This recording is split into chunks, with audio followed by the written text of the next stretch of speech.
Avis vascular centre మన దేశంలోనే the best varicose vein hospital. ఆ రోజు మీరు వర్షం నేను మళ్ళీ తీస్తున్నాను అనగానే ప్రభాస్ గారి ఫాదర్ రియాక్షన్ ఒకసారి చెప్పండి మాకు. ఫాదర్ రియాక్షన్ ఈ వాజ్ హ్యాపీ. ఆయన చూడని లైఫ్ ఏముందండి, ఆయన ఎన్నో ఫిల్మ్స్ చేశారు. అవునవును. గోపికృష్ణ బ్యానర్ మీద ఎన్నో ఫిల్మ్స్ చేశారు, ఎన్నో చూస్తుంటారు. అక్కడికి వచ్చేటప్పుడు వాళ్ళ అబ్బాయి లైఫ్ కరెక్ట్, అది క్వశ్చన్. అవును. కానీ ఇందులో ఏంటంటే పాపం ప్రభాస్కి ఈ వాజ్ టూ యంగ్. నేను ఎంత ఎంతూసియాస్టిక్గా నేను నా యంగ్ స్టేజ్లో నేను ఉండేవాడినో, తను కూడా ఒక్కడు తీసిన ఎంఎస్ రాజు గారి సినిమా వచ్చింది అనేది ఎవరికైనా ఒకడు ఇది కదా, డ్రీమ్ కదా. ఖచ్చితంగా. ఉన్నప్పుడు నేను షాపును పెట్టుకున్నా. షాపును పెట్టుకున్నప్పుడు ఒక్క మాట ఒక్కన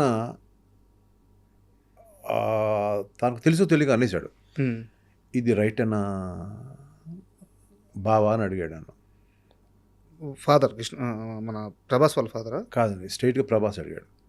మిమ్మల్ని అన్నారా? అన్నాడు. బావా అంటారా? అంటాడు. ఇది రైట్ డెసిషన్ అన్న, అది ఎందుకంటే అది దాన్ని కొంచెం అలా నసుకుదా పాపం అన్నాడు. తనకి ప్రతి యంగ్స్టర్ స్టేజ్లో కూడా తను ఏదో విధంగా అంటే తనకి నేను భుజాన్ని వేసుకుని మొత్తం చేస్తాను, వాళ్ళకి ఇంకా తెలియదు కదా సార్. తన సినిమా చేసిన తర్వాత అర్థమైంది. అంటే లేదు ప్రభాస్ బాగుంటుంది, లేదమ్మా బాగుంటుంది అన్న, నన్ను నమ్ము నువ్వు, అది ఇది అని అన్నాను. అంటే నేను వాళ్ళకి ఒక ఇప్పుడు ఆ రోజు నేను సినిమా చేయడం అనేది ఆ స్టేజ్లో ఇంతమంది హీరోలు ఉండగా తనతో సినిమా చేయడం అనేది అది తన అంటే ఒక రకంగా తన అదృష్టం అయినా కూడా నేను ఎప్పుడు ఆ ఫీలింగ్ ఇవ్వలే తనకి. సార్ నేను ఎప్పుడు కూడా ఎవరితోటన్నా వెరీ డౌన్ టు ఎర్త్ అని ఉంటాను. తనకి ఇంపార్టెన్స్ ఇచ్చేవాడిని. ఇంపార్టెన్స్ ఇచ్చినప్పుడు కూడా గౌకు నా ప్రశ్న అడిగేటప్పటికి నాకు కొంచెం 2-3 సార్లు అన్నాడు. అనేటప్పటికి నాకు కొంచెం ఫీల్ అయ్యాను. సర్లే అయితే మళ్ళీ ఇంకో ఫిలిం చేద్దాంలే అని చెప్పి అన్నాను. అన్నీ నేను మామూలుగా సార్ అయితే నా దగ్గరికి వస్తారు కదా, నేను వాళ్ళ ఫాదర్ ఒక ఇది రెస్పెక్ట్ వల్ల నేనే వాళ్ళ ఇంటికి వెళ్ళాను. నేను మళ్ళీ వస్తానులే అని చెప్పేసి కారుకి వెళ్ళిపోయాను. వెళ్ళిపోయిన తర్వాత ఒక 2 రోజులు 3 రోజులు అయినా నేను ఫోన్ ఎత్తట్లా. ఎందుకంటే నేను కూడా ఆలోచించుకున్నాను, అదేంటి తను చెప్పాడు ఇలాగ, ఏంటి రైటా కాదా, లేదంటే నా డిసిషన్ రాంగ్ అవుతుందా. ఇప్పుడు మరి ఇప్పుడు ప్రభాస్ని కూడా 1-2 అటు జస్ట్ ఓకేగా ఆడిన ఫిలిమ్స్ దాని మీద కూడా కామెంట్స్ ఉంటాయి కదా నేషనల్. అవును, ఖచ్చితంగా. ఈ కామెంట్స్ అతను తెలుసా అని తోటి నేను ఇదంతా కూడా పాజిటివ్ వేలో ఉన్నాయి. ఎలా ఈ ఫుల్ ఫిల్మ్ ఎలా పనిచేయాలి నేను, డైరెక్టర్ అయితే నమ్మాలి కదా, నేను ఎలా ఫుల్ ఫిల్మ్ పనిచేయాలి నేను అనే దాంట్లో నేను ఉండగా వాళ్ళ ఫాదర్ వేశారు. ఏమండి మా వాడు ఏదో గవ్వుకుని అనేసాడు, ఏదో మీరంటే కొంచెం చనువండి అది అనేసాడు, ఇది అని అలాగే తీసుకోకండి, మీ ఇంటికి వస్తాడని చెప్తే వచ్చాడు. నేను ఏదో చిన్న న్యూస్ పేపర్ చూసుకుంటున్నాను, వచ్చాడు కొంచెం అలా ముందుకు కూర్చున్నాడు సోఫాలో. మామూలు కూర్చో ప్రభాస్ ఏముంది దానికి పర్వాలేదని చెప్పి నేను కొంచెం కాఫీ టిఫిన్ అది చెప్పి మా ఆవిడకి చెప్పి ఇప్పించి మనం ఇంకో ఫిల్మ్ చేద్దాంలే. దిస్ ఈజ్ ఫ్యాక్ట్ అండి, దిస్ ఈజ్ ఫ్యాక్ట్. మనం ఏది స్టోరీ కుకప్ చేసి చెప్పట్లేదు సార్. ఎంఎస్ రాజు గారి గురించి తెలిసిన వాళ్ళందరికీ ఫ్యాక్ట్ అర్థం అవుతుంది. కానీ నాకు ఎంతో ప్రేమ అతనంటే. అతను మంచి హీరో అవ్వాలి, నాకు కృష్ణరాజు గారి ఫ్యామిలీలోంచి పెద్ద హీరో అవ్వాలి. ఇప్పుడు కృష్ణ గారి ఫ్యామిలీ నుంచి ఒక్కడు ఎంత పెద్ద హిట్ అయింది, ఎంత స్టార్డమ్ వచ్చేసింది, ఈ ఫ్యామిలీలోంచి ఈ అబ్బాయి బాగుండాలి అనే ఒక మంచి ఇత్తోటే ఉన్నాను. అడిగిన చిన్న ప్రశ్నే, కానీ యాజ్ ఎ క్రియేటర్ నేను కొంచెం హర్ట్ అయిన తర్వాత లోపల మా ఆవిడ పిలిచి, మీరు ఏ విధమైన మాట మాట్లాడద్దు, మీరు అబ్బాయి ఈజ్ ఏ యంగ్స్టర్, మీరు కృష్ణరాజు గారి మొహం సూర్యనారాయణ రాజు గారి మొహం చూసి అసలు డిస్కస్ పెట్టద్దు, మీరు ఏమనొద్దు అబ్బాయిని. అప్పుడు అబ్బాయి అనేవాళ్ళు ఈ వాజ్ టూ యంగ్. అంతే కదా సార్, 2 సినిమాలు అబ్బాయి ఇవాళ అంటే ప్రపంచానికి తెలిసిన బిగ్గెస్ట్ హీరో. నాకు ఎప్పుడు ప్రభాసే మా అబ్బాయిలు అంటాడే అంతే అని చెప్పి తనే కాఫీ తీసుకొచ్చి ఇచ్చి, టిఫిన్ తింటావా అది ఇది అని అడిగి, అదేం ఉండదులే ఆయన చేస్తాడులే, నువ్వు ఊరికే అలాంటి అలకలు ఉంటాయిలే ఈయనకి అని చెప్పంటే గవ్వుకుని వచ్చి నా వైఫ్ని పట్టుకుని, అక్క చాలా థ్యాంక్స్ అన్నాడు. ఇది ఫ్యాక్ట్గా జరిగిందండి. This is the first time I'm opening up. I think ఇప్పుడు ఎవరికి చెప్పలేమాట. ఆ రోజు వచ్చిన అండర్స్టాండింగ్ మా ఇద్దరికి అలా కంటిన్యూ అయిపోయింది. మనం ఏం చెప్తే దూకేస్తాడు, పరిగెత్తేస్తాడు, ఈ డ్యాన్స్ చేసే నన్ను పూర్తిగా నమ్మేశాడు. సార్ వచ్చిన తర్వాత తను నేను చేస్తున్నప్పుడు అప్పుడు అర్థమైంది హీఈస్ హాఫ్ డైరెక్టర్ అని. మొత్తం మీరు చూసుకుంటారు కదా సార్ సినిమాకి సంబంధించిన అన్ని విషయాలు. స్టోరీ ఎలా చూసుకుంటాను, స్క్రీన్ ప్లే ఎలా చేసుకుంటాను, ఎలాంటి ఇది రాయించుకునేలా చేస్తాను డైలాగ్స్. అది ఒక గొప్ప పరుచూరి బ్రదర్స్ లాంటి వాళ్ళు ఉన్నా కూడా నేను ఎలా మోల్డ్ చేసుకుని వాళ్ళు అలా కాదు సార్ ఇలా కొంచెం యూత్ఫుల్గా రాయండి అంటే ఎలా రాస్తారు అన్ని కళ్ళతో చూశాడు.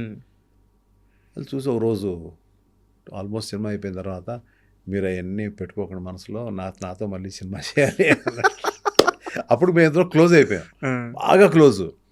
ఒరే ఇది అన్నట్టు స్టేజ్కి వచ్చేసాను తనని.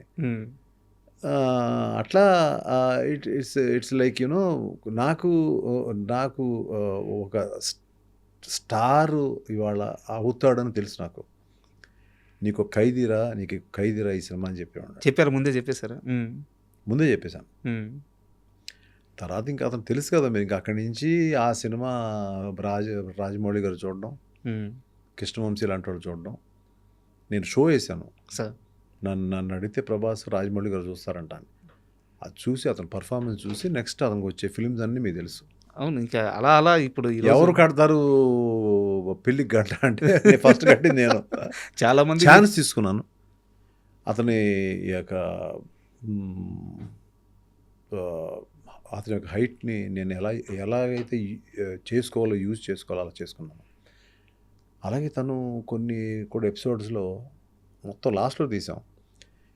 ఇప్పుడు హీరోయిన్ని పట్టుకొస్తున్నాడు అతను, ఒక మ్యాచో మ్యాను, వెళ్ళి హీరోయిన్ని 100 మందిని చంపేసి మొత్తం అంటించేసి లంకని ఎలా అయితే హనుమంతుడు అంటించేస్తాడో అలా మొత్తం అంటించేసి సీతను ఎలా పట్టుకొచ్చాడు అనేది కథ, రాముడు ఎలా పట్టుకొచ్చాడు అనేది కథ.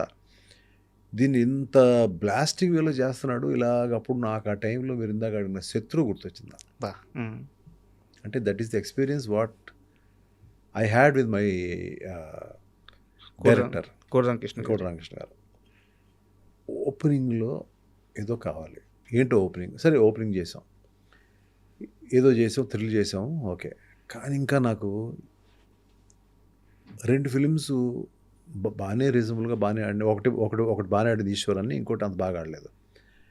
ఇతను హీరో అంటే ఎలా నమ్మేస్తారు జనం సార్? లేదు కదా.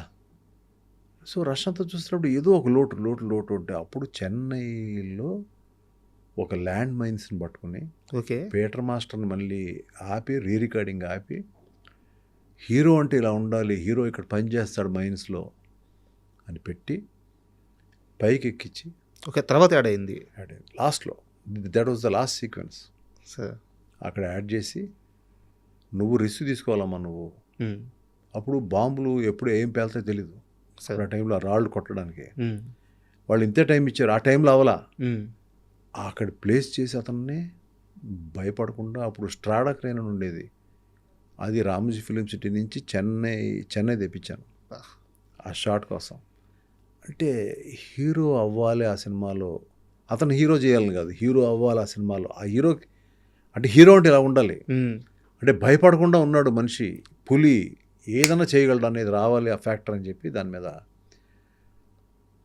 ఇటువంటి మీరు చెప్పిన ఆ మాటలన్నీ ఆ ఫస్ట్ ఫ్రేమ్లోనే ఉంటాయి సార్. లాంగ్ షాట్లో చూపిస్తారు. తర్వాత క్లోజ్కి వెళ్ళంగానే ఈ షోల్డర్ ఎంత ఉంటుంది చూసి తాడు ఇట్లా పట్టుకొని షోల్డర్ ఇట్లా హోల్డ్ చేస్తూ ఉంటారు.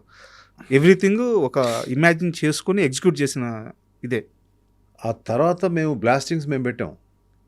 పెడితే ఆ బ్లాస్టింగ్స్లో ఎవరో హర్ట్ అయితే అతను పరిగెత్తుకుని ఆయన పట్టరావడం అనేది, పరిగెడుతూ ఉంటే ఎస్ ఈజ్ ఎ హీరో అనేది హీరో అనిపించేశాను. అక్కడి నుంచి ఇంకా ఆ సినిమా మళ్ళీ ఈ సీక్వెన్స్ పెట్టి చూసుకున్నప్పుడు బొమ్మలు లేస్తా సినిమా వెళ్తుంది. అది స్క్రీన్ ప్లే. ఆ ఫ్యాక్టర్స్ అన్నీ తనకు యాడ్ అయిపోయినాయి. He became a super hero kind of ఇది.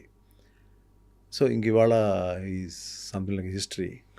అంత పెద్ద సక్సెస్ అయిన తర్వాత ప్రభాస్ గారి రియాక్షన్ ఏంటి సార్ మీ దగ్గరికి వచ్చి? అయ్యో నన్ను వదిలేడు కదా అసలు, మళ్ళీ సినిమా ఎప్పుడు చేస్తారని ఉండేవాడు.